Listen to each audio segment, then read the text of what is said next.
I had not been back there in years, but it was the last place left to look.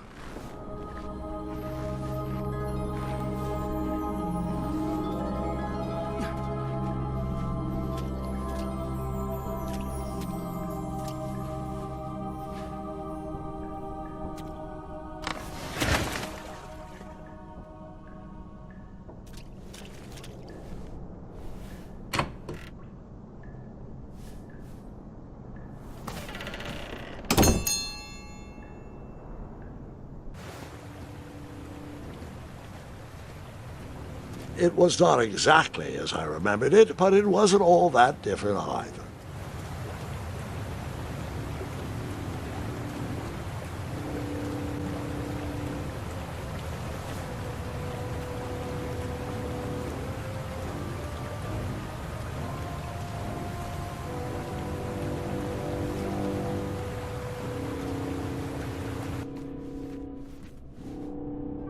Two odd contraptions guarded the lost treasure.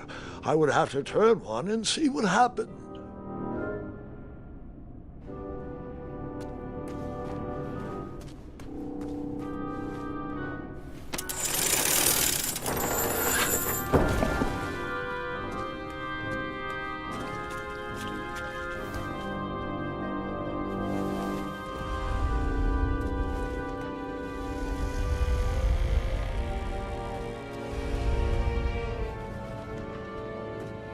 Buckets, barrels, butter churns, and beds were jammed into every nook and cranny of that cave.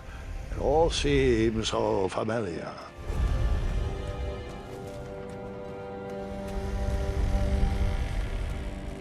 Even though the bed was very comfortable, this was no time to hide under the covers.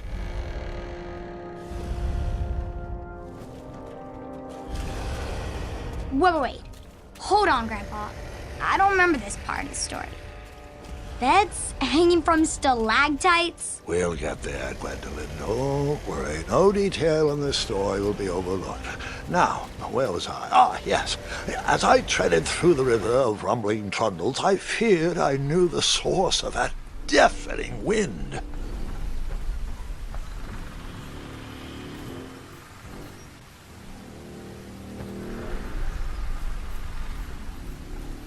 Nestled beneath a slumbering pile of teeth and claws was... Fabled mirror. Oh, so you remember this part of the story.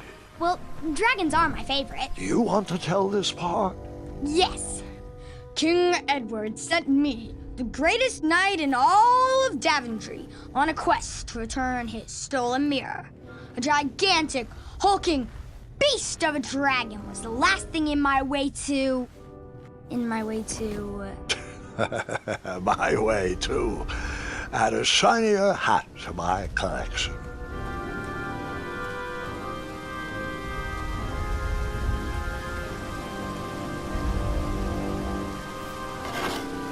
I tried to turn that crazy contraption, but it was missing a handle. Someone tampered with it, creating some silly conundrum.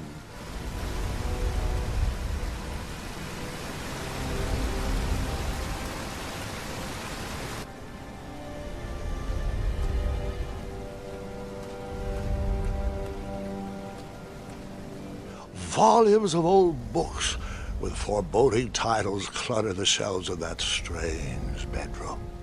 How to Tame a Dragon.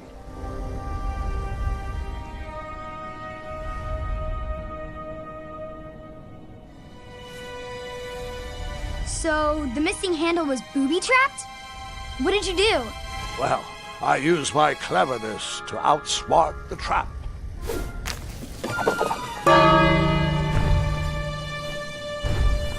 Then I used my cleverness to hide.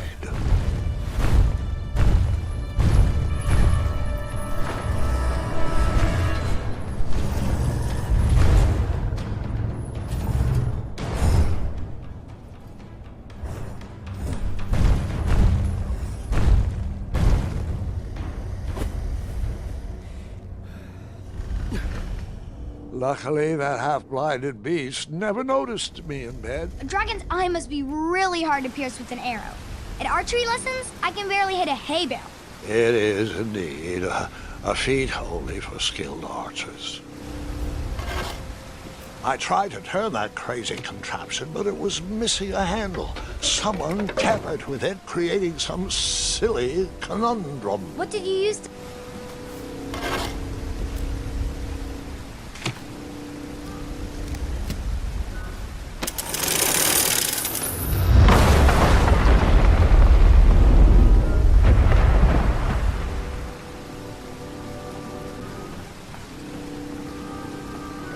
The dragon's chains were coiled around a gigantic switch mounted to the cave wall. This cave seemed to be filled with failed adventures.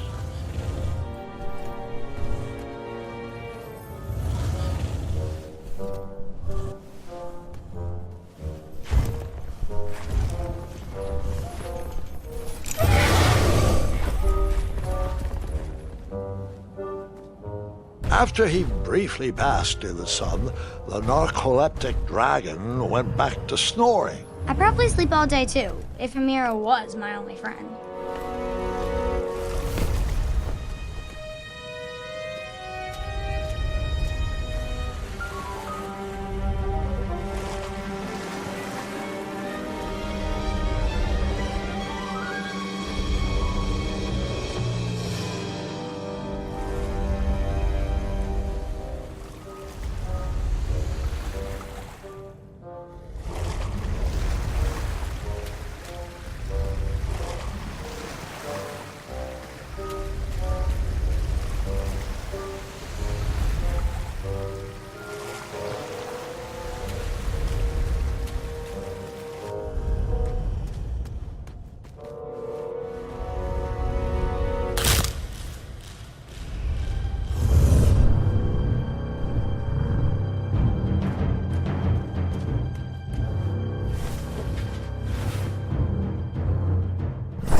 Whoever designed this trap thought they were pretty clever, but I would probably find a way to hit that unreachable switch.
The mirror called out to me.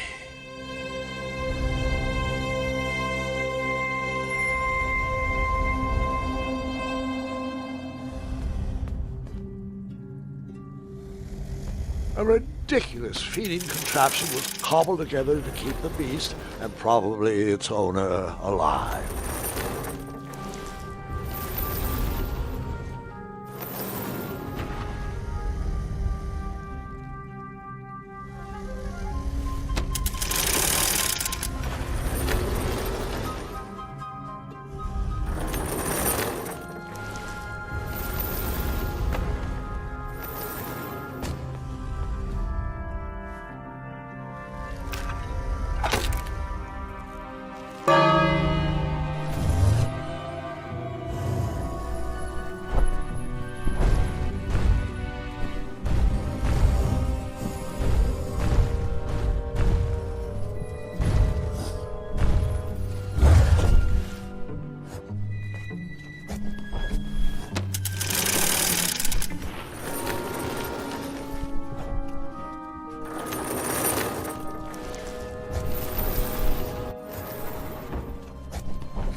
With a magic mirror safely in my possession, I dreamt of the Daventry I would be rewarded with, and the kingdom it could become.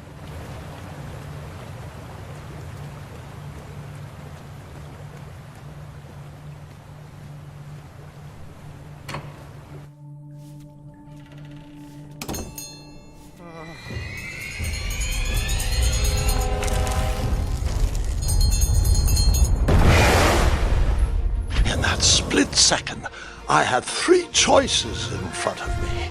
Any would clear my path to safety, and all would have rippling consequences.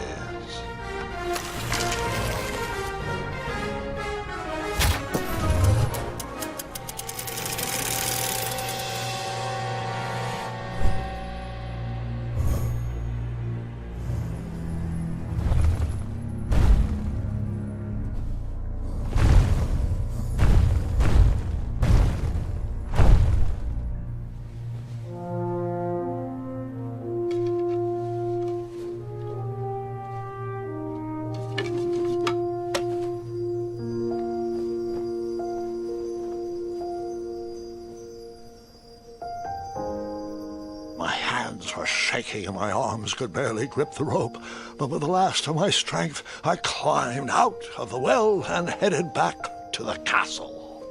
Ever since the magic mirror returned, its reflections have warned the kingdom of danger, kept our family safe, and it has exposed many troublesome crumbs tangled in my beard. Yeah. King Edward was so proud that you returned his lost treasure that he made you king. Everyone knows that part. Now, can we get back to that dragon? Gwendolyn, there is so much more to my stories than dragons. I hope this old cap will be remembered for far more than the action tattered across its brim, sewn into the seams of many hidden adventures. All right, let's get back to the dragon. Tell me everything. Like, why did you set the dragon free even though he was trying to eat you? I set him free because, well, over the years I realized that the dragon was not the despicable, hideous beast Daventry had made him out to be. He was just a caged animal that was never shown any kindness. On that day, I forgave the dragon for his atrocious past. You have such a bizarre way of making friends, Grandpa. I guess I do, too. I'm known as Gwendolyn the Popular back home. But only to my stuffed bunnies. I've always found it best to pursue friends where I can, though they don't always feel the same about me. All right, you two. Grandpa needs to rest. Gwendolyn, it's way past your bedtime. Sleep well, Grandpa. I'll be back first thing in the morning. I don't need rest. I'm as spry as I've ever been, though I wouldn't mind a slice of magic fruit.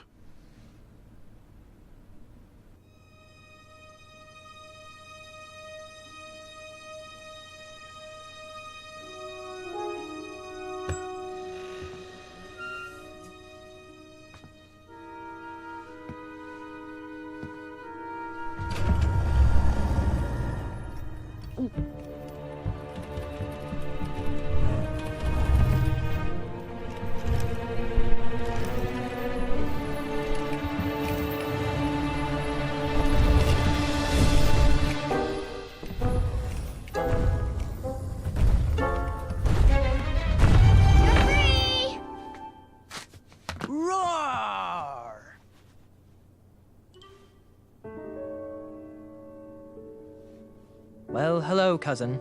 Guard! I'm glad you're finally here. He's been asking about you for days. I had to sit through the same story 5 times. We got here as fast as we could. And I like Grandpa's stories, especially the ones with dragons. Ah, yes, the legendary beast that he set free. I don't know if he forgets I've heard that story before or he doesn't care, but he loves telling it to anyone that will listen. I'm pretty sure I heard the nursemaids telling his same jokes in the hall. Have you heard anything the doctors are saying? Yes, doctors, wizards, magic elves. Grandfather is fine, Gwendolyn. They all say the same thing. He's just old. He still has a few good years left. Look, we're all excited that your family made the trip, but there's no need to worry. You should get some rest. I'm sure you're scheduled for a full morning of Grandfather's hilarious ramblings. Oh, I'm also scheduled for the tournament tomorrow. Ah, yes, the fencing tournament. You'll love it. I'm, of course, favored to win, and will make sure you have the very best seat to view my victory. The courtyard will be filled with important people and delicious hors d'oeuvres. Oh, I'm actually competing in the tournament. I had no idea we were hosting a junior tournament. That's incredible.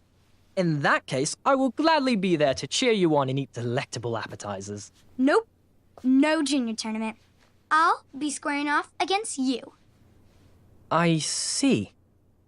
Well, perhaps this is the time to stop listening to stories and finally make some of your own. Good night, Gwendolyn. Sleep well.